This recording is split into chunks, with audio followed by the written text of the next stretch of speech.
Hello, welcome to Maths with EJD. In this video, I'll be talking about the basic terminology and concepts of game theory. Sure, understanding the foundational terminology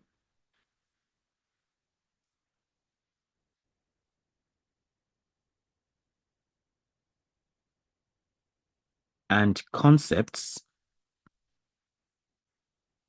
of game theory is crucial for analyzing strategic interactions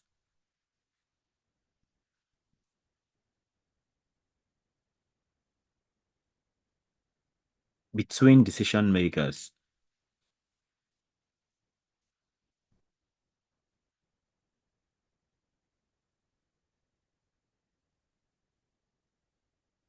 The following key terms provide a basis for exploring more complex topics.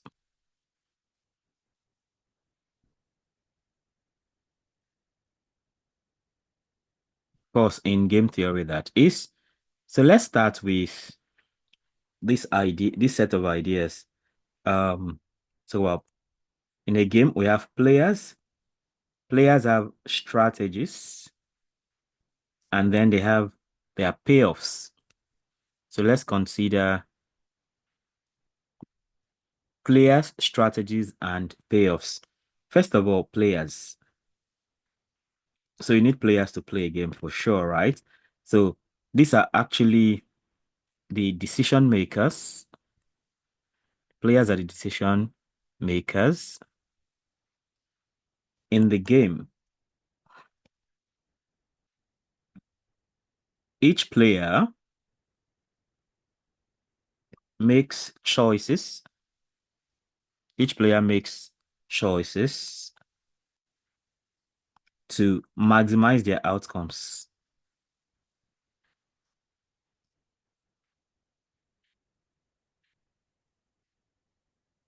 To maximize their outcomes, that is, while considering the potential actions of others.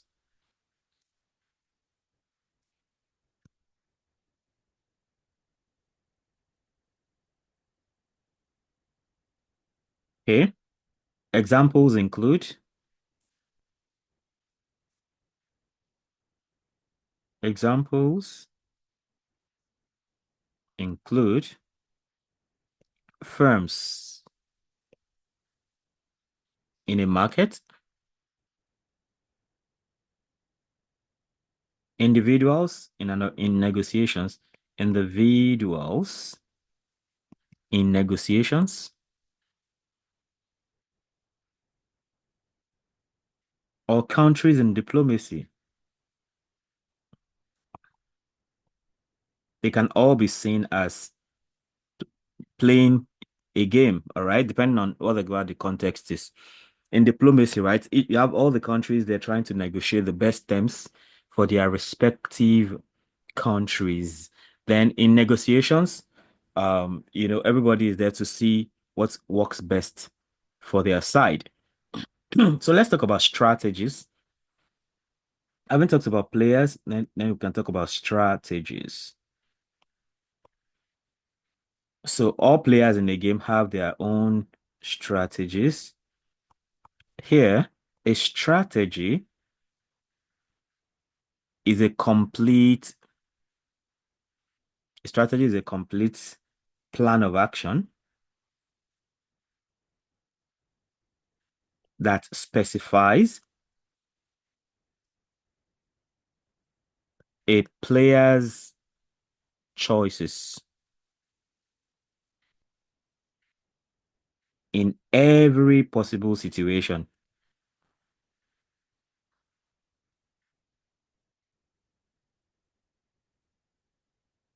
So Strategies can be pure.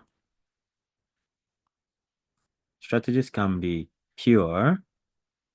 And by pure, we mean that you can only choose a single action. Choosing a single action. Okay. Strategies can also be mixed. So if strategies are mixed, that means randomizing between actions. So you have a set of actions that you can choose from. Randomizing between actions. That is mixed strategy. Okay. Then of course, lastly, we talk about payoffs. Payoffs. So the outcome, the outcome a player receives from a game, the outcome a player receives from a game is what you call the payoff, right? It is often represented, the outcome a player receives from a game, often represented numerically,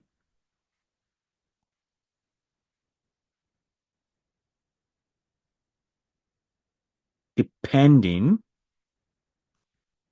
depending on the strategies, depending on the strategies chosen by all players.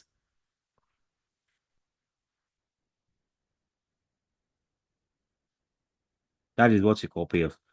Payoffs, payoffs reflect, payoffs reflect the preferences or utilities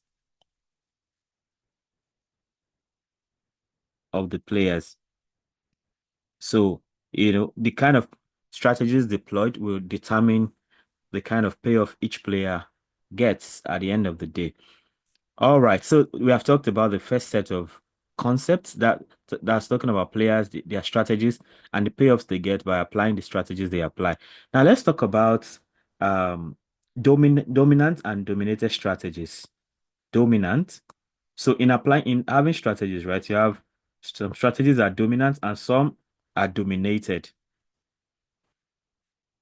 So you can actually see this as winning and losing strategies, if you like, dominant and dominated strategies. So talking about dominant strategy, right? Dominant strategy. So a strategy is dominant if it yields the best payoff. Okay. So payoff determines which strategy is dominant or which is dominated. So a strategy is dominant if it yields the best payoff for a player. Okay. Regardless, regardless of what the other what the other players choose. Regardless of what the other players choose. Okay. If a dominant strategy exists, if a dominant strategy exists, it it simplifies decision making. It simplifies decision making as the player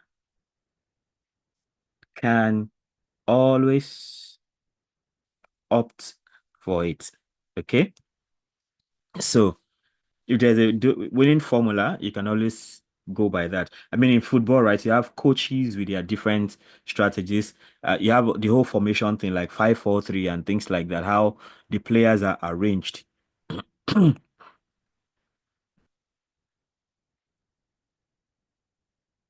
is it 5-4-2? Yeah, 5-4-2, 4-3-3, all those kind of arrangements. Yeah, so mm, okay. So that's talking about a dominant strategy. How about the dominated strategy? Of course, the English is straightforward. Dominated strategy. That is the strategy that is not winning, so to speak. So a strategy is dominated if there exists, if there exists another strategy that provides a strictly better payoff, a strictly better payoff for every possible action, for every possible action of the other players.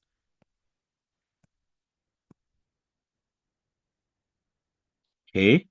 So rational players, rational players never choose, never choose dominated strategies. Because of course everybody wants to win, right? So rational players never choose dominated strategies because they are suboptimal. Because they are suboptimal. So, but of course, you may expect irrational players to choose dominated strategies for, I mean, for obvious reasons. All right, so so we have seen the second set of ideas talking about dominant and dominated strategies. Now let's go for a very important concept in game theory, which we are going to see in depth later. So for now, we are just having this is just an introduction to it.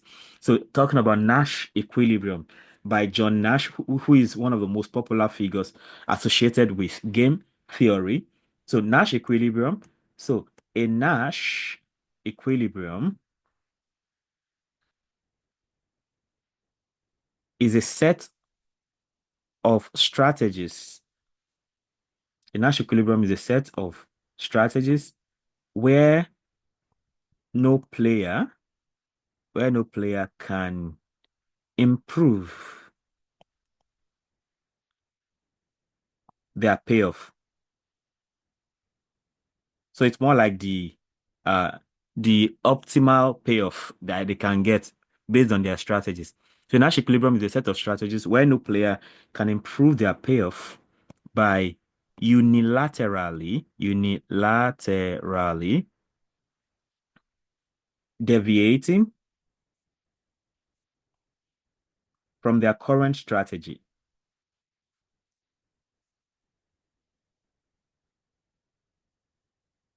Okay. So at equilibrium, at equilibrium, every player's choice, every player's choice is optimal given the choices of others. Okay. So it should also be noted that Nash equilibrium, Nash equilibrium can occur in pure or mixed strategies.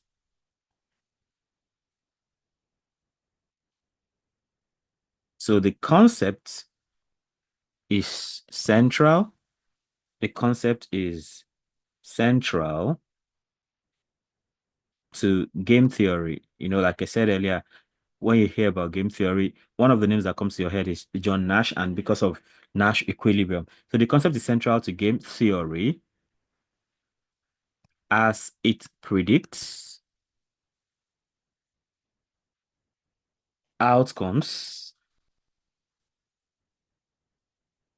where all players' strategies, where all players' strategies are mutually consistent, are mutually consistent. Okay. Yeah. So in summary, right? In summary, we have looked at terminology and concepts. So these concepts, in summary, these concepts form the backbone, form the backbone of game theory and are applied to a wide range of fields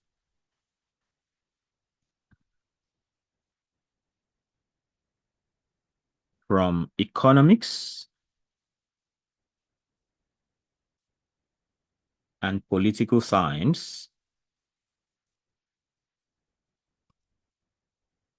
to biology and computer science. Okay.